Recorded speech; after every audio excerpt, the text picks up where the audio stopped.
अऊज़ु बिल्लाहि मिनश्शैतानिर्रजीम बिस्मिल्लाहिर्रहमानिर्रहीम। अस्सलामु अलैकुम वरहमतुल्लाहि वबरकातुहू। प्यारे तलबा कराम, आज हम सूरतुल बकरा की आयत नंबर 36 से तर्जमा शुरू करेंगे। वीडियो को लाइक भी फरमा दिया करें और कम अज़ कम और भी कुछ नहीं तो कमेंट में आकर वालेकुमुस्सलाम ही लिख दिया करें, सलाम का जवाब ही दे दिया करें और दोस्तों से दीगर अहबाब से वीडियो को शेयर भी किया करें। आयत नंबर 36 से शुरू करते हैं। फ़अज़ल्लाहुमुश्शैतानु, फ़ा मना पस, अज़ल्ला, अज़ल्ला युज़िल्लु अज़लाल से बहकाना, लग़ज़िश देना। हुमा उन्हें, तस्निया का सीगा, ये तस्निया की ज़मीर हुमा यानी उन दोनों को, अश्शैतानु शैतान ने, अनहा उससे या उसके बारे या उससे मुताल्लिक यानी जन्नत या वो जो दरख्त है। फ़अख़रजहुमा, हुमा ज़मीर है उन्हें यानी उन दोनों को। अख़रजा युख़रिजु अख़राज से है, इसका मतलब होता है निकालना, लेकिन यहाँ पर मुराद है निकलवाना या निकलवाने की कोशिश करना। मिम्मा उससे जो, काना वो दोनों थे, फ़ी ही उसमें, ठीक है, काना ये भी तस्निया का है। वक़ुलना और हमने कहा, इहबितू नीचे उतर जाओ, ये जमा का सीगा है। इहबितू ये हाबाता यहबितू से, इहबितू, ठीक है, नीचे उतर जाओ। यहाँ जमा है, जमा से मुराद तुम और तुम्हारी औलाद, हज़रत आदम अलैहिस्सलाम और हज़रत हव्वा और उनकी औलाद, तुम और तुम्हारी औलाद, ठीक है। बादुकुम लिबादिन, तुम्हारे बाज के, अदुव्वुन दुश्मन होंगे, अदुव यानी दुश्मन। अच्छा, ये यानी पहले जब हज़रत आदम अलैहिस्सलाम और हज़रत हव्वा की बात होती रही तो तस्निया का सीगा आता रहा। अगर ऊपर जो हम पढ़ चुके हैं, अगर वहाँ आप देखें, गौर करें तो दोनों के लिए क्या आता रहा? तस्निया का सीगा। फ़तकूना देख लें, वकुला देख लें, हैसु शिअ्तुमा देख लें, वला तक़रबा देख लें, फ़अज़ल्लाहुमा देख लें, अख़रजहुमा देख लें, ठीक है, मिम्मा काना देख लें, क्या आया? तस्निया का सीगा। लेकिन अब यहाँ पर देखो, इहबितू तुम सब उतर जाओ, इहबितू यहाँ क्या है? जमा का सीगा, यानी हज़रत आदम अलैहिस्सलाम और हज़रत हव्वा और आपकी यानी हज़रत आदम अलैहिस्सलाम की ज़ुर्रियत यानी औलाद, तुम सब उतर जाओ। मुराद यह है कि ए आदम, ये जो तुम्हारी औलाद है ना, इस औलाद की वजह से ही आप पर ये मुश्किल आई है, आजमाइश वगैरह आई है, तो आप इस सारी औलाद को नीचे उतार कर लाओ। ये नहीं कहेंगे कि माअज़ल्लाह हज़रत आदम अलैहिस्सलाम से ही गुनाह हुआ या कोई ऐसा मामला है। और आगे फिर जो फरमाया कि तुम्हारे कुछ जो है एक दूसरे के अदुब रहेंगे।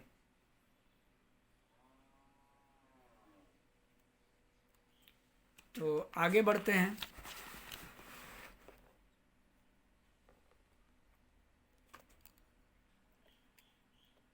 अदुव्वुन दुश्मन, वलकुम तुम्हारे लिए, वा और तुम्हारे लिए, फिल अर्दी ज़मीन में, मुस्तक़र्रुन जाए करार है, ठिकाना है, व मताउन इला हीन मताउन सामान है, सामान ज़िंदगी, इला मन तक, हीन वक्त यानी एक वक्त तक, एक मुद्दत तक तुम्हारे लिए इसमें जगह है। इसका जो तर्जमा है वो भी एक बार कर लेते हैं। तो शैतान ने उन दोनों को जन्नत से लग़ज़िश दी, पस उन्हें वहाँ से निकलवा दिया। किसने लग़ज़िश दी? शैतान ने, जहाँ वो रहते थे। और हमने फरमाया तुम नीचे उतर जाओ, तुम एक दूसरे के दुश्मन होगे और तुम्हारे लिए एक ख़ास वक्त तक ज़मीन में ठिकाना और ज़िंदगी गुजारने का सामान है। अच्छा, बाद जो है ना, इससे मुराद कुछ, यानी कुछ तुम एक दूसरे के, ये ज़रूरी नहीं कि तुम सब के मिजाज आपस में मिल जाएं, मिजाज बाज़ोकात नहीं मिलेंगे, लेकिन तुमने क्या करना है? सब्र इख्तियार करना है। एक वक्त मुकर्ररा तक सामान ज़िंदगी से नफ़ा उठाना है और दुनिया में रहना है, और यानी वक्त मुकर्ररा है। ये नहीं कि हमेशा के लिए तुम दुनिया में जा रहे हो, और ये भी नहीं कि तुम सबके आपस में मिजाज मिलते रहेंगे। लाजमी है कि तुम एक दूसरे को बस महबूब ही रखो। मुमकिन है तुम में बाज़ जो है वो दुश्मन रहें, एक दूसरे के अदुव रहें, फिर भी तुमने एक दूसरे को बर्दाश्त करना है, एक दूसरे को सब्र से जो है वो मामलात करने हैं, सब्र करना है, बरतना है, यानी अच्छा बर्ताव करना है। सब्र और बर्दाश्त के ज़रिए, दरगुज़र के ज़रिए वक्त मुकर्रर है, उस वक्त तक आपने ऐसा गुजारना है, ऐसा गुजारा करना है। सही है। फ़तलक्का, पस सीख लिए, फ़ा मना फिर या पस, तलक्का सीख लिए, आदम ने अलैहिस्सलाम, में रब्बिही अपने रब से, कालिमातिन कुछ कलिमात, कालिमात कलिमा की जमा है, लफ्ज़ की जमा, कलिमा होता है, फिर उसकी जमा है कलिमात, कुछ कलिमात। फताबा अलैही, तो अल्लाह ने तौबा कबूल की उसकी। ये जो यानी हज़रत आदम अलैहिस्सलाम ने अपने रब से कुछ कलिमात सीख लिए। ये आयत सबूत है तस्बीह पढ़ने का। और भी बहुत सारी आयतें हैं, जैसे यूनुस अलैहिस्सलाम के बारे में कि उन्होंने तस्बीह पढ़ी, फिर उन्हें नजात दी गई, और ईमान वाले भी अगर ऐसा करेंगे तो उन्हें भी नजात मिलेगी, यानी तस्बीह पढ़ेंगे, ला इलाहा इल्ला अंता सुब्हानका इन्नी कुन्तु मिनज़ ज़ालिमीन। तो ये आयत करीमा अपनी मुश्किलात के हल के लिए पढ़ा करें। वो जो ला इलाहा इल्ला अंता सुब्हानका इन्नी कुन्तु मिनज़ ज़ालिमीन है, कम से कम 100 बार पढ़ें, वरना ज़्यादा जितनी मिकदार में पढ़ें और दुआएं मांगें, इंशाअल्लाह आपको नजात मिलेगी। ठीक है। तो जो कलिमात कुछ हैं उन्हें पढ़ कर दुआ मांगना, यानी तस्बीहात पढ़ना, यानी औराद व वज़ाइफ करके दुआएं मांगना, ये मुश्किलात के हल का एक बेहतरीन कुरानी सबूत मौजूद है यहाँ पर कि तस्बीहात से नफ़ा होता है, फ़ायदा पहुँचता है। जो लोग तस्बीह पढ़ते हैं उनकी तौबा भी कबूल होती है, उनकी दुआएं भी मुस्तजाब होती हैं, उन्हें औलाद भी नसीब होती है, रिज़्क़ में भी वुसअतें आती हैं, उनके लिए खैर और भलाई के दरवाज़े खुल जाते हैं। किन के लिए? जो अल्लाह की बारगाह में कुछ कलिमात पढ़ते हैं, बार बार उनका ज़िक्र करते हैं। इन कलिमात के बारे में मुख्तलिफ़ अक़वाल हैं। बाज़ ने कहा है वो रब्बना ज़लमना अनफुसना वो अल्फाज हैं, बाज़ ने कहा है कि रसूलुल्लाह सल्लल्लाहु अलैहि वसल्लम का इसमें गिरामी है, कि आप सल्लल्लाहु अलैहि वसल्लम का इसमें गिरामी उन्होंने बार बार लिया, तो फिर जो है उनकी तौबा कबूल। अच्छा, ये जो ताबा, ये देखें ना, फ़ताबा अलैहि, फ़ताबा, तो ये जो अला है ना, ये अला क्या है? ये इसका सिला है। ठीक है, अला सिला है। अच्छा, ये जो होते हैं अपना हरूफ जारा होते हैं ना, जार मजरूर, ये भी सिला होते हैं। आज इस पर भी मैं एक वीडियो बना दूंगा आपको। ये भी सिला होते हैं, और सिला के तब्दील होने से फ़ेल का माना भी तब्दील हो जाता है। सही है, उसके माने में भी तब्दीली आ जाती है। ये बात जहन में रख लें। ताबा का सिला इसके बाद आने वाला हरफ जार है अला। सही है, हरफ जार भी सिला होते हैं। सिला अला हो तो मतलब होता है तौबा कबूल करना, तौबा कबूल कर ली। अगर इला सिला हो तो फिर इसका मतलब होगा अल्लाह की बारगाह में तौबा की।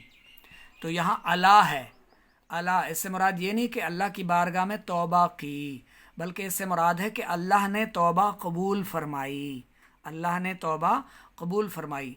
इस सिला की वजह से इसका माना हुआ अल्लाह ने तौबा कबूल फरमाई। इन्नहु हुवत तव्वाबुर रहीम, बेशक वो तौबा कबूल करने वाला है। सही है। और ये जो तव्वाब है ना, इसका मतलब होता है बहुत तौबा कबूल करने वाला। और यही तव्वाब जो है, इसका मतलब ये भी होता है कि तौबा करने वाला। इसका मतलब तवाब का मतलब तौबा करने वाला भी होता है। वो है ना युहिब्बुत तव्वाबीना, बेशक वो तौबा करने वालों को पसंद फरमाता है। तव्वाबीन यानी इसका माना एक तौबा कबूल फरमाने वाला, और एक माना ये भी होता है कि तौबा करने वाले। तो इंसानों के लिए जब वो आएगा तो उसमें तो युहिब्बुत तव्वाबीन यानी वो जो लोग तौबा करते हैं उन्हें अल्लाह रब्बुल इज़्ज़त पसंद फरमाता है। जमीअन अपना इसकी कुल ना भी तू मिनहा जमीअन, हमने कहा उतर जाओ इससे, जमीअन सब, اب دیکھیں یہاں پر بھی جمیعن ہے، سب ہے، تو سب سے مراد حضرت آدم علیہ السلام، حضرت حوا علیہ السلام اور ان کی ذریت، اولاد، ٹھیک ہے۔ فَإِمَّا يَأْتِيَنَّكُمْ، پھر اگر آئے تمہارے پاس، یہ نون ثقیلہ ہے، منی ہدن، میری طرف سے ہدایت، فمن تابعہ، تو جو پیروی کرے، تابعہ پیروی کرے، ہدایا میری ہدایت کی، فلا خوفن، تو نہیں کوئی خوف، علیہم ان پر، ولا ہم یحزنون، اور نہ وہ غمگین ہوں گے۔ پھر آدم علیہ السلام نے اپنے رب سے کچھ کلمات سیکھ لیے، تو اللہ نے اس کی توبہ قبول کی، بے شک وہ بہت توبہ قبول کرنے والا بڑا مہربان ہے۔ ہم نے فرمایا تم سب جنت سے اتر جاؤ، پھر اگر تمہارے پاس میری طرف سے کوئی ہدایت آئے تو جو میری ہدایت کی پیروی کریں گے، نہ انہیں کوئی خوف ہوگا اور نہ وہ غمگین ہوں گے۔ جب توبہ کی نسبت اللہ تعالیٰ کی طرف ہو تو اس سے مراد توبہ قبول کرنا، یا اللہ تعالیٰ کا اپنی رحمت کے ساتھ بندے پر رجوع فرمانا ہوتا ہے۔ یہاں جمع کے صیغے کے ساتھ سب کو اترنے کا جو حکم فرمایا، اس میں حضرت آدم علیہ السلام اور حضرت حوا علیہ السلام اور ان کے ساتھ ان کی اولاد بھی مراد ہے، جو کہ ابھی حضرت آدم علیہ السلام کی پشت مبارک میں تھی، ساری اولاد۔ تو اللہ رب العزت ہم سب کو درست قرآن پڑھنے، سمجھنے، اس پر عمل کرنے کی توفیق اور جذبہ نصیب فرمائے۔ بس یہاں تک ختم کریں، چلیں آگے رکوع مکمل کر لیتے ہیں۔ والذین، اور وہ لوگ جو کفروا، کافر ہوئے، کفرا کفرا کفرو، یہ جمع کا ہے، جمع کا صیغہ ہے۔ وکذبوا، کذبا یکذبو تکذیب سے ہے، کذبوا انہوں نے جھٹلایا، بآیاتنا ہماری آیتیں، اولئک یہ لوگ یا وہی لوگ، اصحاب النار، اصحاب صاحب کی جمع ہے کہ وہ لوگ سارے نار، جہنم والے، آگ والے، ہم فیہا خالدون، وہ اس میں ہمیشہ رہنے والے ہیں۔ اور وہ جو کفر کریں گے اور میری آیتوں کو جھٹلائیں گے، اور میری آیتوں کو جھٹلائیں گے، وہ دوزخ والے ہوں گے، وہ ہمیشہ اس میں رہیں گے۔ تو جہنمی، اہل جہنم جو ہے وہ کفار ہیں، جو اللہ رب العزت کی آیتوں کو جھٹلاتے ہیں، قرآن کو نہیں مانتے، اللہ پر ایمان نہیں لاتے، انبیاء کرام علیہ السلام پر ایمان نہیں لاتے، یا اللہ کے آخری پیغمبر، آخری نبی حضرت محمد مصطفیٰ احمد مجتبیٰ صلی اللہ علیہ وآلہ وسلم کو نہیں مانتے، آپ صلی اللہ علیہ وآلہ وسلم پر ایمان نہیں لاتے، آپ صلی اللہ علیہ وآلہ وسلم کو آخری نبی نہیں مانتے، وہ سب کے سب کیا ہیں؟ اہل نار ہیں، جہنمی ہیں، اور ہم فیہا خالدون، ہمیشہ ہمیشہ اس میں رہیں گے، ہمیشہ اس میں رہیں گے۔ تو خدارہ یہ جو آپ کو سوشل میڈیا پر بے پردہ خواتین کافروں کی نظر آتی ہیں، تو ہماری مسلمان خواتین بھی پھر انہی کی طرح لباس پہننا شروع کر دیتی ہیں، انہی کی طرح بال ڈیزائن کرنا شروع کر دیتی ہیں، انہی کی طرح جو ہے وہ واک کرنا، چلنا پھرنا، ڈائلاگ بولنا، بات چیت کرنا انہی کی طرح، یعنی انہیں اپنا آئیڈیل بنا لیتی ہیں، اور انہی کے فیشن پر انہی کو ماڈل سمجھتے ہوئے، اپنی لائف کا رول ماڈل سمجھتے ہوئے انہی کے پیچھے پیروی کرنا شروع کر دیتی ہیں۔ خدارہ کچھ خدا کا خوف کریں، اللہ رب العزت کے عذاب سے ڈریں، وہ تو ہمیشہ جہنم میں رہنے والی ہیں، آپ کے لیے تو جنت ہے، ابدی راحت ہے، بہترین ٹھکانہ ہے۔ تو اپنی عارضی فانی زندگی کو داؤ پر نہ لگائیں، اس دنیاوی عارضی ٹھکانے میں فیمس ہونے کے لیے، لائک لینے کے لیے، کمنٹ لینے کے لیے، لوگوں میں مشہور ہونے کے لیے جہنم کو مت خریدیں، جہنم کو اپنے اوپر جو ہے وہ حلال نہ کریں، اور جنت جیسی بہترین ٹھکانہ، جنت جیسی عظیم نعمت سے ہاتھ دھو بیٹھیں گی، ایمان چلا جائے گا، اور قبر میں سانپ بچھو کھائیں گے، پھر عذاب وہ آپ سے برداشت نہیں ہوگا۔ ایک تو عورت مردوں سے زیادہ نازک ہے، بہت زیادہ نازک، مرد صرف جھڑک دے تو یہ بیچاری، ایسی بعض خواتین ہوتی ہیں کہ زمین پر گر پڑتی ہیں، بیٹھ جاتی ہیں، جو ہے وہ پیشاب نکل جاتا ہے، اس قدر کمزور ہے۔ لیکن پتہ نہیں یہ اللہ سے کیوں نہیں ڈرتی، اللہ کے معاملے میں بے باک ہو گئی، نڈر ہو گئی، بے پردہ ویڈیو بنا رہی ہے، بے پردہ سب کے سامنے۔ حالانکہ آواز کی بھی احتیاط کرے، آواز کی بھی جہاں ضرورت ہے، آپ کو شرعی مسئلہ جاننا ہے، آپ کو کوئی دین کی بات کرنی ہے، آپ کو کسی سے سودا سلف لینا ہے، دودھ لینا ہے، کچھ خریدنا ہے، خریداری کرنی ہے، تو بھی حکم یہی ہے شریعت کا کہ لہجے میں نرمی مت رکھیے گا کہ کہیں کوئی دل کا روگی، دل کا مریض جو ہے وہ آپ سے کوئی امید نہ لگا کر بیٹھ جائے۔ تو لہجے میں سختی رکھنی ہے، جہاں بھی نامحرم سے بات کرنی ہے کہ اس میں لچک دار گفتگو نہ ہو، ہنس مسکرا کر بات چیت نہ ہو۔ یہاں تو یہ پیسوں کی خاطر، پیسے کے لالچ میں آ کر بہت ساری خواتین جو ہے وہ لائیو چیٹ کر رہی ہیں، ویڈیوز بنا رہی ہیں اور سوشل میڈیا پر آ رہی ہیں اور اپنی جو ہے وہ آخرت برباد کر رہی ہیں، قبر و آخرت کے لیے سانپ جمع کر رہی ہیں، آگ کے انگارے جمع کر رہی ہیں، اور جنت جیسی عظیم نعمت کو دنیاوی عارضی تھوڑی دیر کی لذت پر قربان کر رہی ہے۔ انہیں عقل سلیم سے کام لینا چاہیے۔ یہ تو لذت تھوڑی دیر کی ہے، تھوڑی دیر آپ نے وہ لذت حاصل کر لی کسی نامحرم سے بات چیت کر کے، تھوڑی دیر کی لذت آپ نے حاصل کر لی گناہ کر کے، تھوڑی دیر کی لذت آپ نے حاصل کر لی کہ لوگوں کو پتہ چل گیا کہ آپ مشہور ہو گئیں، آپ فیمس ہو گئیں، لیکن جب مرتی ہیں تو مرنے کے بعد آپ کے ساتھ کیا ہوگا، یہ آپ قرآن اور حدیث پڑھ کر دیکھیں، سوچیں سمجھیں، خوب غور کریں، اور انہیں اپنا رول ماڈل نہ بنائیں، ان کی طرح فیشنی بال نہ رکھوائیں، ان کی طرح لباس نہ پہنیں، ان کی طرح بولنا نہ سیکھیں، ان کی طرح رہن سہن نہ اختیار کریں، قرآن و حدیث کے مطابق رہنا سہنا سیکھیں۔ اللہ رب العزت ہم سب کو عقل سلیم عطا فرمائے، آمین بجاہ النبی الامین صلی اللہ علیہ وآلہ وسلم۔ ویڈیو کو لائک کرنے کے لیے پھر سے عرض کرنا پڑے گا، لائک ضرور کیجئے گا، شیئر بھی کیجئے گا، کمنٹس بھی کر دیجئے گا۔ اگر اب تک آپ نے ہمارے چینل کو سبسکرائب نہیں کیا تو سبسکرائب کیجئے۔ آپ کے کچھ اگر گروپس ہیں تو ہماری ہیلپ کریں، ان اپنے گروپ کے ممبرز حضرات کو کہیں ایک بار کم از کم آ کر ہمارے چینل کو سبسکرائب فرما دیں، ہمیں سپورٹ کریں۔ اللہ رب العزت آپ سب کو عزت دے، آپ سب کے رزق میں وسعتیں عطا فرمائے، دونوں جہاں کی عزت، خوبی اور برکت اور بھلائی سے نوازے، آمین۔